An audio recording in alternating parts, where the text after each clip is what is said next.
development as far as the weather is concerned. Well, I hope you had a fine weekend. I did very much, and I do hope that the start to the working week has been a productive one for you. And just like the sun's in the sky right now, the future looks bright. Welcome once again. From now till 7, we'll keep the conversation going. A few matters on the agenda today. We're looking at those, and you're very much welcome to join in the conversation as well. You're very much welcome to. Yeah, absolutely. And yeah, well, news every hour from 4 p.m. We got news at business news at 4. We've got the update at 5. Major news 6 p.m. Of course, headlines at 5:30. And I'm just a moment. I'm taking a look at. I observed a while ago that just a second ago that messages are coming in, are pouring in, and okay. I am seeing some messages here via WhatsApp. Okay. Okay, so I'm going to read them out. Well, there were games played over the weekend. Let's see. Of course, I'm sure you're aware of that. So here's some of the messages I just got, or some of them. Di, good afternoon. Let's have Arsenal moment today, as we do not know when next Arsenal will win another match. That's a gift from Azorba. Very funny gift. Di, the people demand for Arsenal moment. It is for the interest of the people. That's CH listening from Lagos. Arsenal moment, please. We're waiting. Okay. Also, Di, good day, please. We, the indigenous people of Arsenal, deserve our moment today. Okay, all right. Dire Arsenal moment brings world peace. You may have observed that for some time right now, I haven't done an Arsenal moment. I've not done that, and it's deliberately actually. Even though Arsenal did win before yesterday's game, Arsenal had won 2 games in a row. But in spite of that, I just thought to leave the Arsenal moment for a bit. You know, just. But what do you do? What can anyone do when the people themselves are demanding for it? When the people ask for it, what can you do? When the people say, we want an Arsenal moment, you have to listen to the people. You have to listen to them. You have to. And the messages are still pouring in via WhatsApp. Di, please play us Arsenal moment. The world wants peace because of Arsenal. It's in the interest of the people. Pascal from Choba sent that in. Yeah. So what can I do? What can anyone do really when the people are asking for an Arsenal moment? There's nothing anyone can do about that. There's nothing really. I am a beefer, but I congratulate you guys on a stellar performance. I mean, even the enemies have been converted right now, really. So yesterday, an English Premier League game was played between Arsenal and Tottenham Hotspur at the Emirates, and it was a masterclass session delivered by the Arsenal side, especially in the first half, as Arsenal went 3 goals up in the first half alone. By the 34th minute, Arsenal was 1-2-3 goals up against Tottenham. Tottenham were able to pull one back in the second half, but it was too little too late to have any meaningful impact on the game, and that's how it ended. Arsenal 3, Tottenham Hotspur 1. So that's it, and the people are asking for the Arsenal moment right now, and they say they want world peace because Arsenal brings world peace. So, in the interest of the people, yielding to the demands of the good people of the world, of Nigeria, of Port Harcourt, of River State, here is an Arsenal moment. Not that I wanted to do it, but when the people ask for it, what can you do?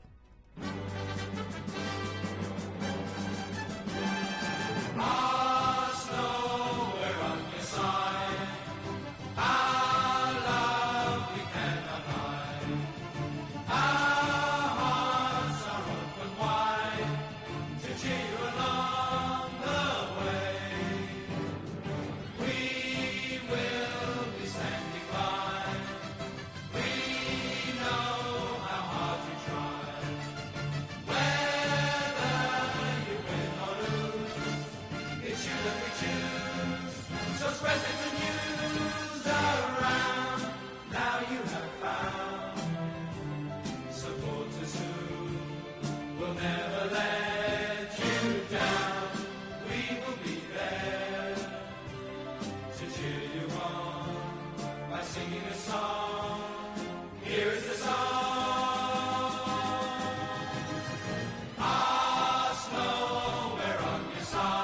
Yep, that's it. You know, when the people demand it, when the people ask for an Arsenal moment, you have to give it to them. It was incredible indeed. It was a delight to behold the Arsenal team yesterday.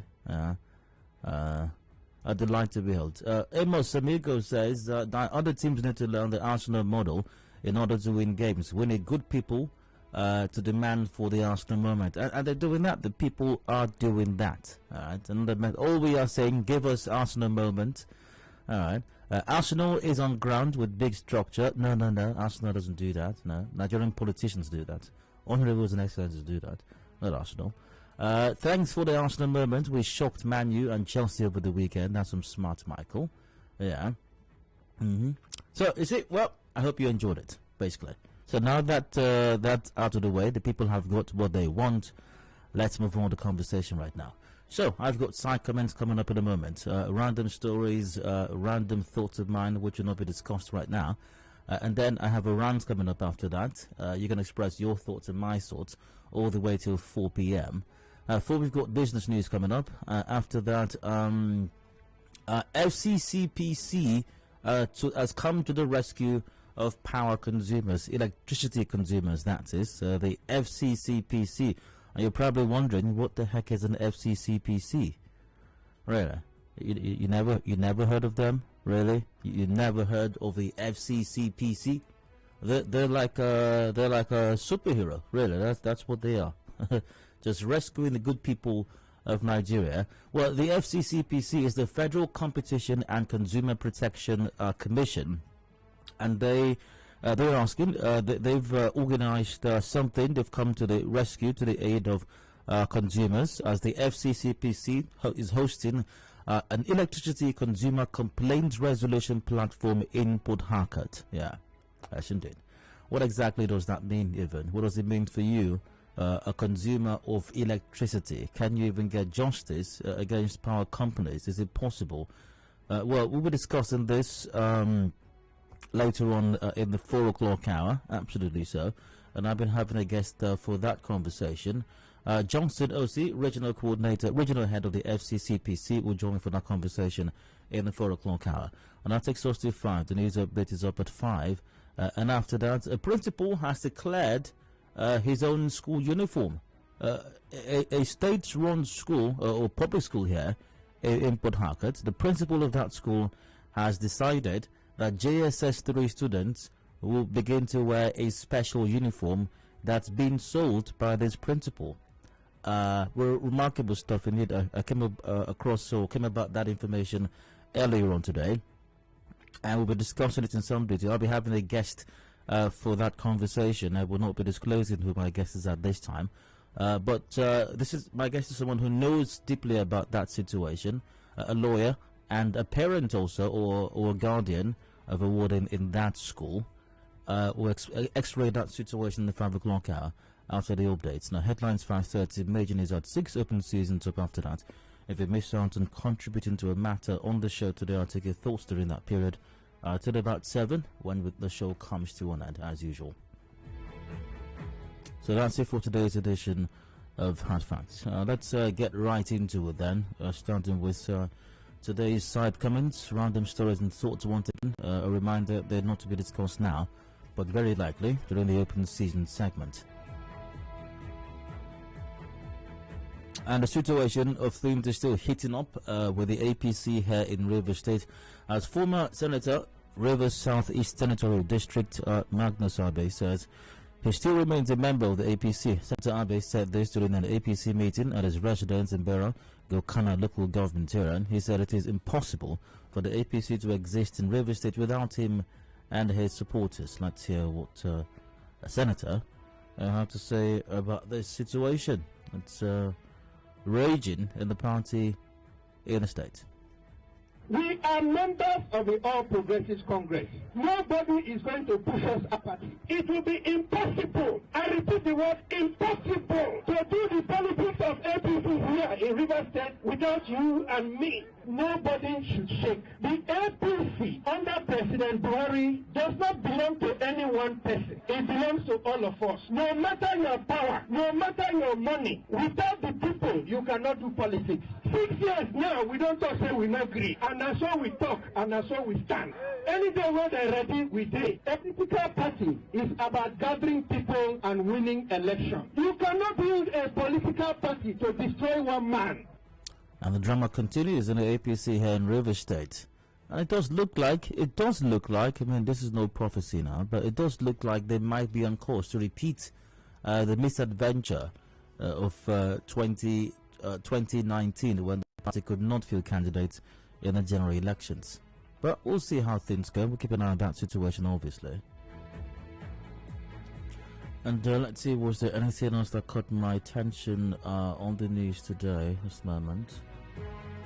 And as Nigeria marks her independence this week, Governor Nyesom Wike says it is regrettable that 61 years of independence, Nigeria is still grappling with leadership challenges. Governor Wike said this at an interdenominational church service to commemorate the 61st independence anniversary of Nigeria at the St. Paul's Anglican Church in Port Harcourt, and said there is nothing to celebrate because there is too much division and hatred. Let's hear what the governor said about this development. Just a moment, and here we are. This is the period Nigerians we need God at this point in our lives. There's no other time. The country is gone, insecurity everywhere, and so everybody must to say, God, we need you at this time to save this country. No more confidence in man. Leadership, mass leadership has failed this country.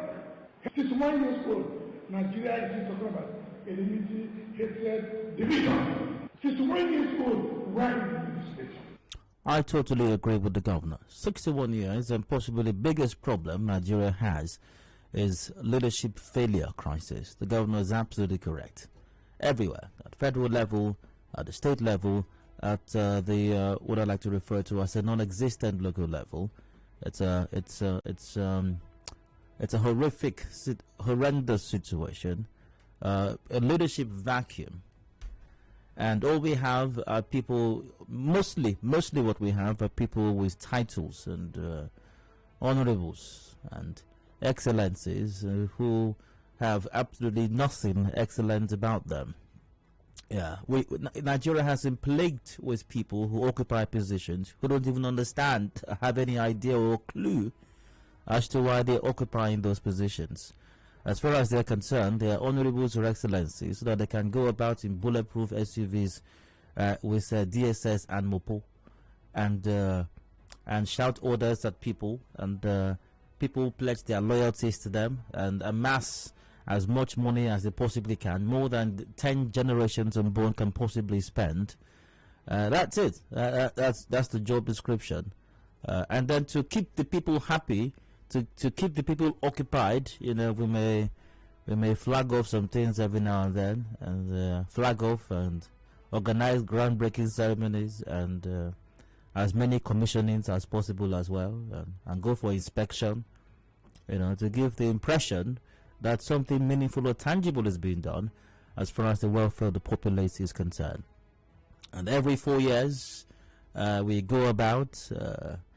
should go about empowering people and setting up structures, and carrying naked babies, and buying ugu and bole along the road, and frying akara, and going to churches, talk about how we need God, and urge the people to elect us once again, so that we can accomplish that thing that we have failed to accomplish all these years. But to give us one more chance, because now we want to improve the lives of the people.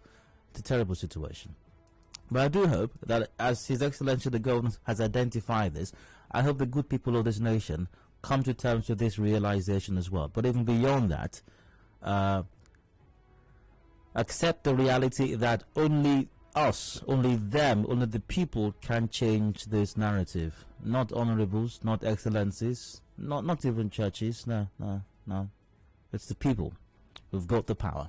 And 2023 is around the corner. another opportunity to get it right.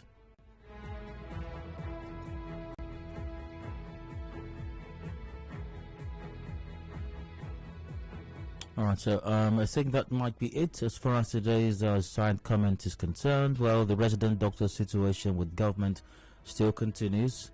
Terrible situation with that, really. Anyways, we've got plenty of time to discuss the things that are wrong in the country, but finally, as a wrap up this segment, it's very important for us all to note once again, and it's quite critical, it's crucial to note, to remember, to know that changing the narrative depends on the people. Depends on the people. Alright, so that's it for side comments. I go on a break right now, and when I return, today's round comes up. Please stay tuned. I'll be right back in a bit.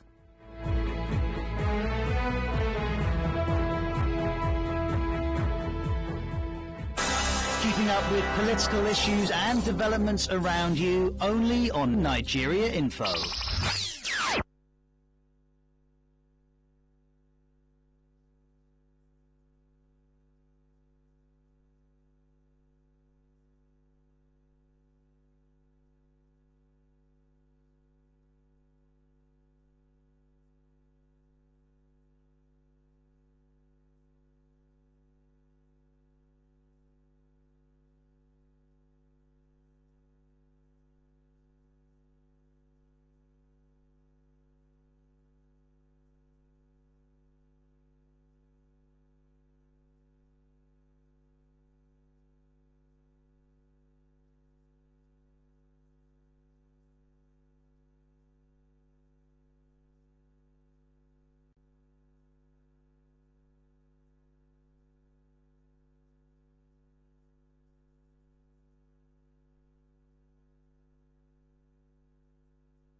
Information is a two-way thing. Nigeria Info, it's your turn. Let's talk.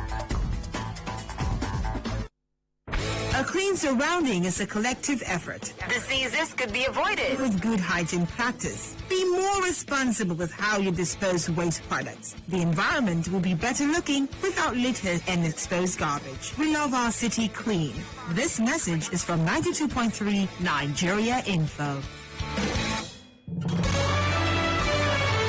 Are you running late and can't make it down to our Rumorsi office to book your commercials? Don't worry, because you can take advantage of our marketing office inside Port Harcourt to book your commercials. It is located at Shop 9 Mediatrix of All Graces Plaza, opposite FIRS Stadium Road, Port Harcourt. You can also call our sales rep on 0817-001-8162. That's 0817-001-8162.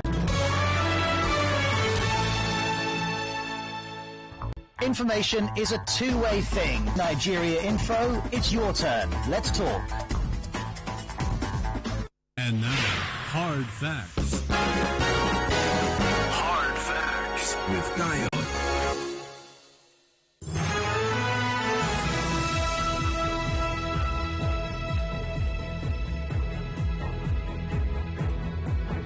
Hello, welcome back. Still Hard Facts 90.3 Nigeria Info and Herring Port Harcourt. I'm Dio. 29 going past 3 p.m. and I'd like to rant just a bit. I've got something in my mind. I'm expressing some thoughts on it, and you're very welcome to express your thoughts and mine till about 4 o'clock. Imagine a situation, imagine a scenario where the federal government of Nigeria decides to, for whatever reason, lock down a particular place, a particular part of the country, just shut it down, or, for no apparent logical reason. Just imagine that, and restrict people's movement against their will, maybe violating their fundamental rights. Of course, there might be instances where government might have the power to do that in the interest of the people. But imagine a scenario where there doesn't appear to be an immediately logical explanation as to why government would do that. I imagine the result of that would be a major outcry. There will be talk of marginalization. There will be talk of oppression and repression. There will be talk of some might even go as far as using words like genocide or massacre. Well, that might be extreme, of course, but there's going to be an outcry, basically. I remember even at the peak of the COVID-19 lockdown, there were people who were upset, who were offended, even though government had some explanation for that, which was government was trying to protect people. That was done in public interest. But there are many folks who are concerned about the strategies employed by government. Also, I imagine that the good people of Oyigo as well will not forget in a hurry, as we're also very concerned as to the orders of the River State governor in locking down or some curfew that was imposed in that area, and a lot of folks were upset as to what they regarded as the violation of their rights by security agencies or security agents in the aftermath of the #EndSARS protests. So imagine these scenarios, and it's very easy for some persons to come to the conclusion that these acts are a violation of the rights of people, and it's wrong, and it constitutes an oppression of a people or repression. Now, these positions might be right or they might be wrong. So imagine that. So imagine the people who claim, or persons who say that they are being repressed, to say that they are being marginalized, to say that they are being ostracized, to say that government is violating their rights. Imagine all of those things, to say that government is threatening them and is using fear tactics, and even sometimes implementing these fear tactics in the bid to silence them, not allowing them to express themselves. So imagine the people or persons who make these allegations, and they may be right or they may be wrong. That's not the essence of today's round, not to determine who is right or wrong. But imagine persons who hold those views, and then in a bid to free themselves of what they consider to be a tyrannical government, in a bid to free themselves from what they consider to be an oppressive system, in a bid to free themselves of what they consider to be a process or a system that violates their rights, decide to go ahead to use the same tactics that they accuse the system of. They use fear tactics, fear mongering, they use violence, they use oppression, they use repression. What I'm driving at is, how can you claim to be oppressed, and then in a bid to free yourself of oppression, you decide to oppress other people? How can you say that you have been violated, or your rights have been violated, and then you want freedom? And in a bid to free yourself of this violation, the tool you employ is a direct violation of other persons, or a violation of the rights of other persons also. How can you claim that violence has been unleashed on you unjustly, and in a bid to free yourself, rid yourself of this and get justice possibly, you decide to unleash violence on other people also? I hope you're getting where I'm going with this. Because, and once again, for the umpteenth time, this conversation of my rant today is not about the correctness, the rightness or wrongness, if you will, of a right of persons to agitate. I am not sitting to judge that today. No. I am saying that whatever your position is on the matter, can you use the same tools?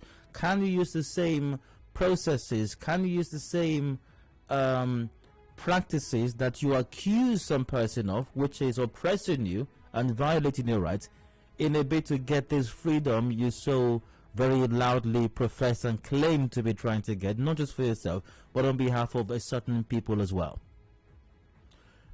And I don't think that can work. I am very convinced that it is a recipe for disaster. And here is a classic case of that. Just about every daily is running some version of the story. But let's go with the one from Daily Trust. And it's captioned, IPOB bans Nigerian flag in Southeast, declares sit at home October 1. Now, once again, this conversation is not about the correctness or otherwise of IPOB's demand for Biafra nation. That I do not concern myself with that for the purpose of today's rant. But here's the story. Now, the indigenous people of Biafra has declared October 1 a sit-at-home day and banned the Nigerian flag in the southeast. Now, if a person decides that they want to renounce their citizenship of a country, I believe every human being has a right to do that. You can decide to renounce your citizenship of any country. Nigeria, for example. You can decide that on your premises or in your home, the flag of a particular country would not be raised. You possibly maybe can decide that. But I don't understand, I cannot comprehend how you will demand that other persons must do the same thing because you want to free them. The media, back to the story, the media and publicity secretary of the group, Imam Powerful, in a statement made available to the media in Oka, Anambra State, said the ban began on Saturday. The statement reads, IPOB has declared October 1, 2021 a total shutdown in Biafra land as a sign of our rejection of the evil construct called Nigeria, and there shall be no movement in Biafra land on this day. You are clamoring for determination. You are insisting that you have a right of choice, and you are possibly correct with that. But how can you, in trying to express your right of choice, deprive other persons of their right to choose?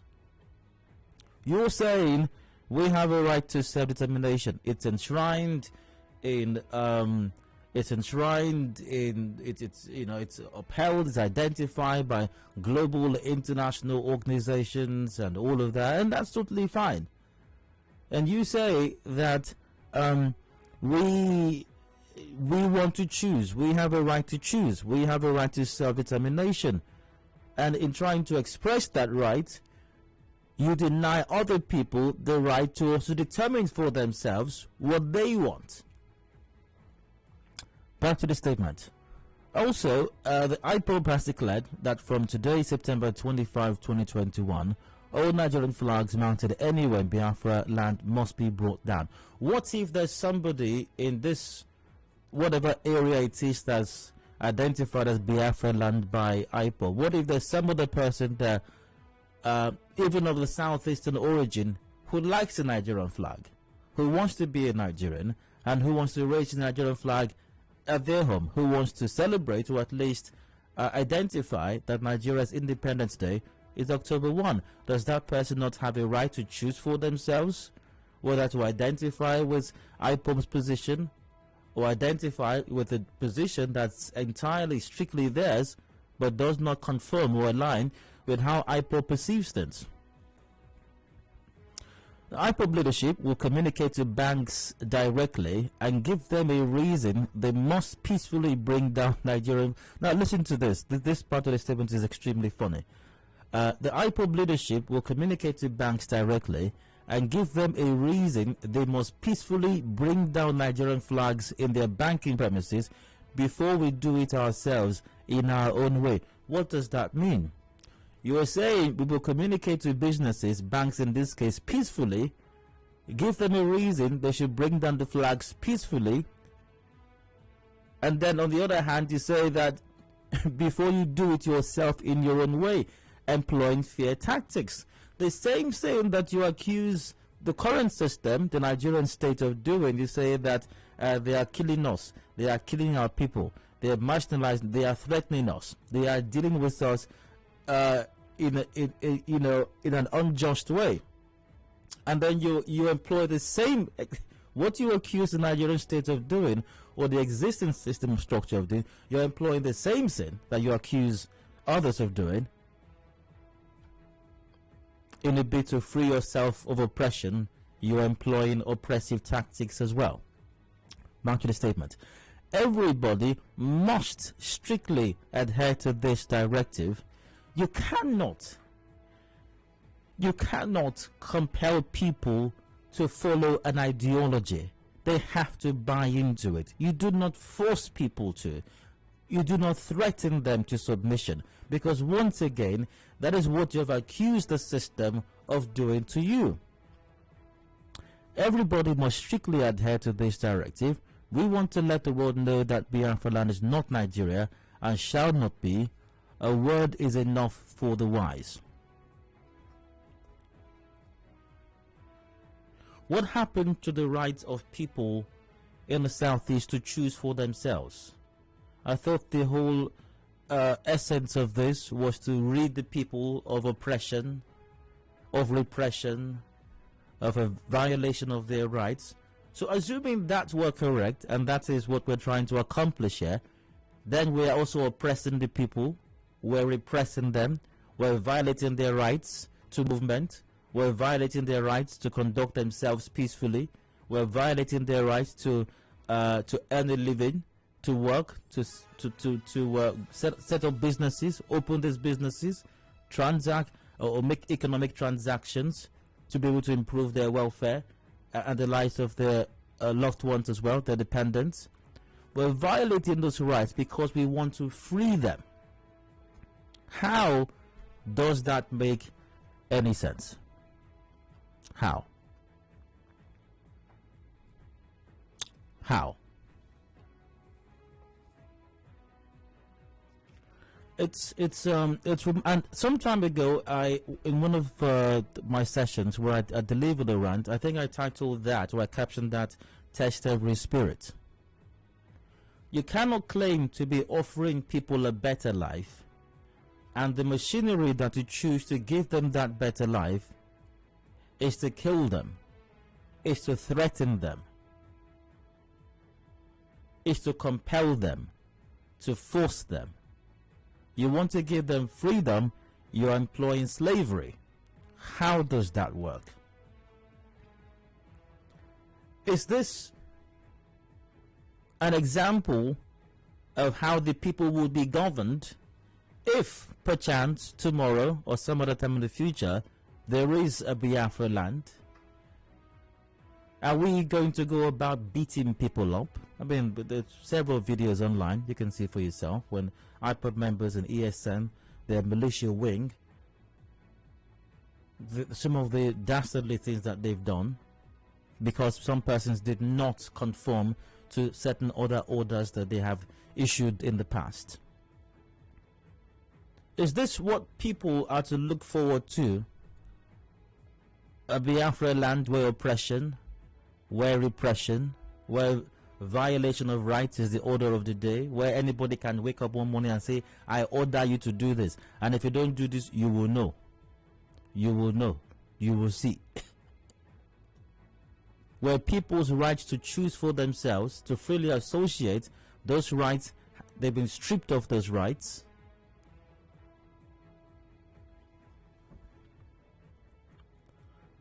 I'd like to end my rant today by reiterating what I've said severally.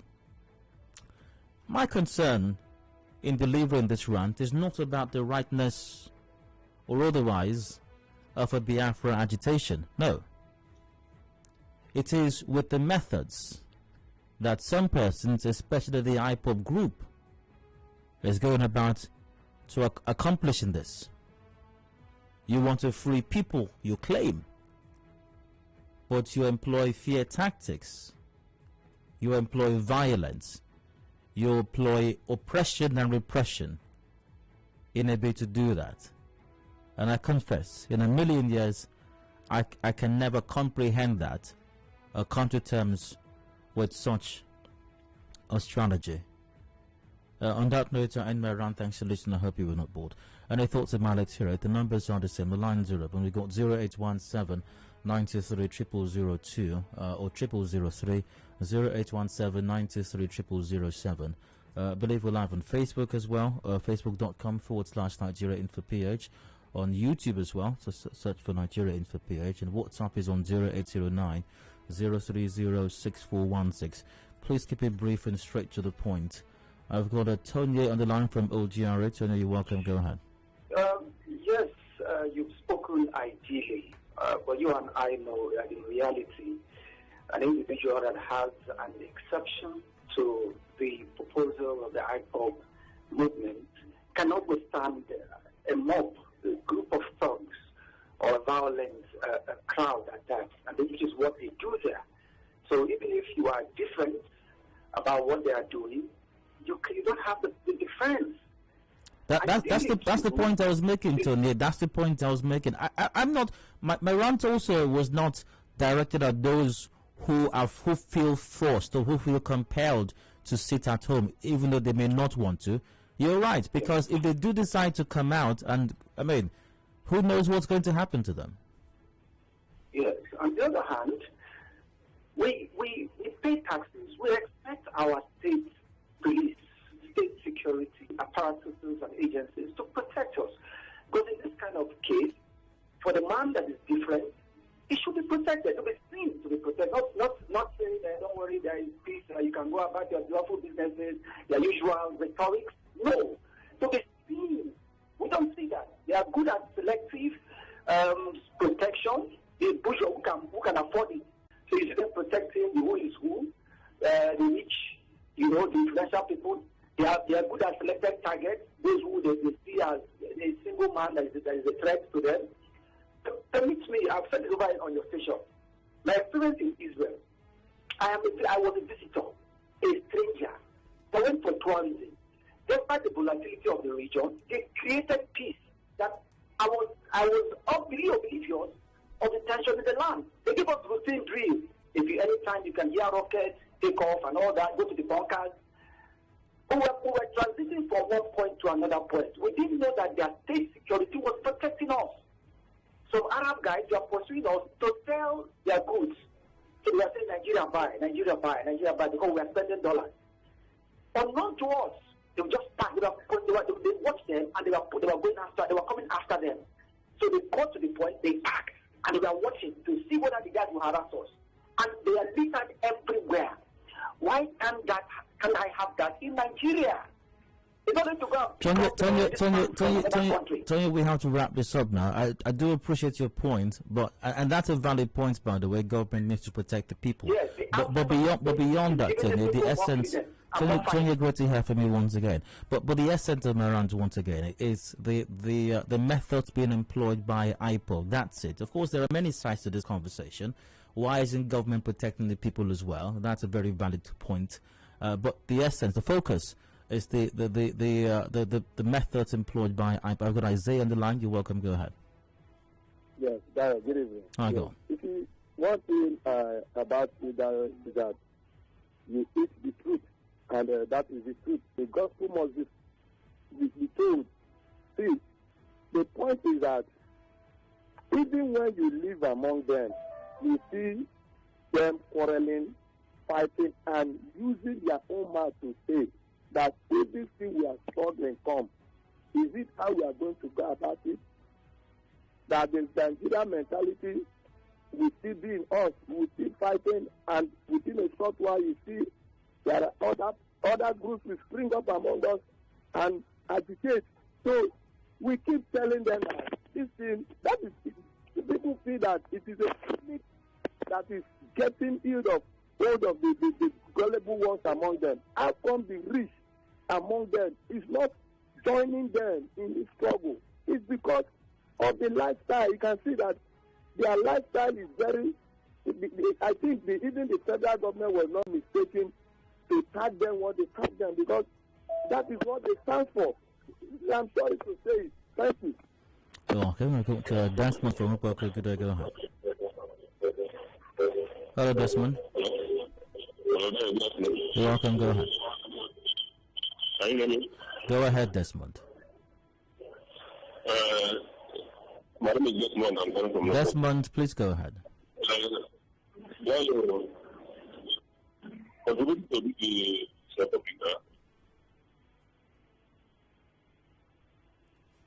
Hello, Desmond. Are you still there?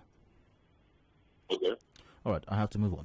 Let's see. A quick comment. Join the conversation via our Facebook also. That's facebook.com/Nigeria Info PH. WhatsApp on 0809 0306416. Let's see what's happening via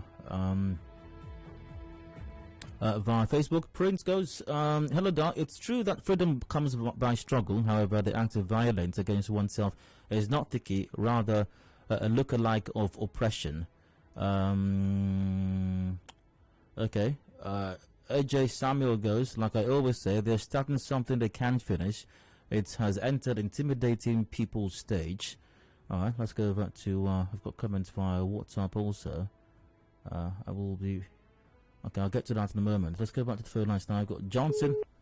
Johnson's gone. Ben from Choba. Alright, Ben's gone as well.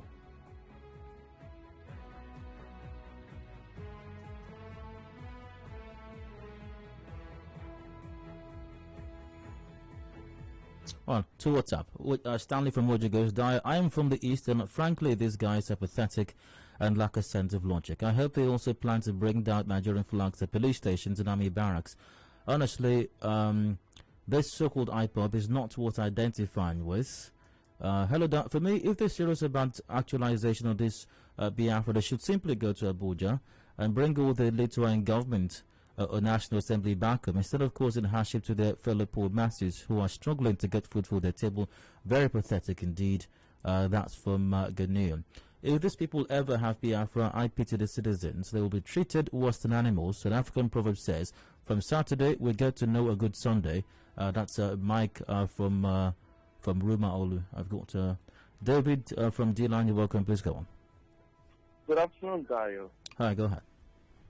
Civil disobedience and public disorder are part ingredients of the Article 2 of the United Nations Universal Declaration of Human Rights, which provides for self-determination. And it is not out of place where we have such orders given which conflicts with that of the national government. And that does not affect or negate the rights of anybody in the international community. Because if you look at it, the typical example is strike, which is acknowledged by the International Labour Organization by the Boston Convention of 1979 that provided for that International Labour Organization. And because when you go on strike, not all employees key into that strike attitude. And so some of them will be willing, most of them will be willing to come to work. But what we have is that you have a situation where the International Labour Organization provides for what we call picketing. You go lock up the premises of the employer so as to prevent those willing employees who wants to go to work not to go to work. And you don't infringe on their fundamental rights. Also, when you have civil and social disobedience under self-determination, it does not negate the right of the person to move to speech. It is just a part and parcel of the ingredients. So David, so what you're saying is, yes, if I want self-determination, I in a bid to actualize that, you're saying that international laws or treaties give me the power to compel other people to not leave their homes, to compel other people to lock up their businesses, and if they fail to do that, I can unleash violence on them. That's what you're saying. To the extent of violence, I won't agree with you, but to the extent of making enough a pronouncement for people to lock up their shops. Anybody, David, anybody can make a pronouncement. You can say, okay, to show your support for this cause, we want you to lock up your shops. We want you to lock up your business. We want you to stay at home. And that's fine. I agree with you on that. But do these international treaties you reference allow you to compel them to forcefully do so under the threat of unleashing violence on them if they do not? That is why I said, to the extent of violence, I said no. Okay. But to the extent of making such orders, it is within the... I have not suggested that. I have not suggested or even inferred that anyone can't make a proclamation. But using oppressive, repressive tactics to do that, was the essence of my rant. Okay, but what I just the analogy I just gave, which is that of workers not willing to come to work but prevented from coming to work, applies to self-determination under the international treaty and under the Brussels Convention of 1979. And that's just the whole gamut of what is happening. Kadesh Republic did it in Iraq. Catalonia Republic did it in David, once again, finally, as we wrap up the conversation, do these treaties allow for you to threaten people with violence and unleash violence on them if they do not align with your orders? No. Thank you very much.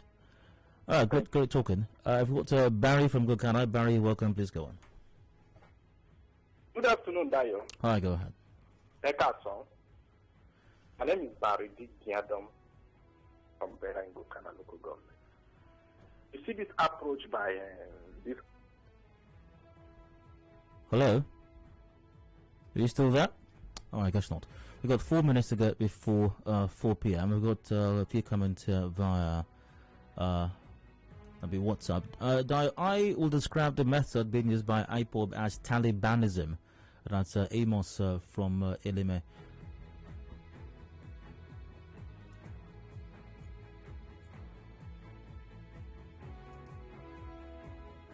Good evening, you took the words out of my mouth. How can someone who claims his intentions is to give me freedom turns around to terrorize me, even more than those he claims to be freeing me from?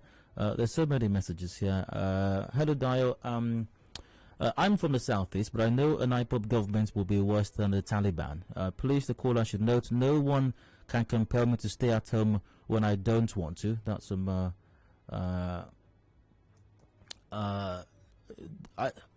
I'm becoming... Okay. I think you are just becoming... You wrote obsessed here about IPOB lately. I think the word you want to type is obsessed. No, I'm not obsessed with IPOB.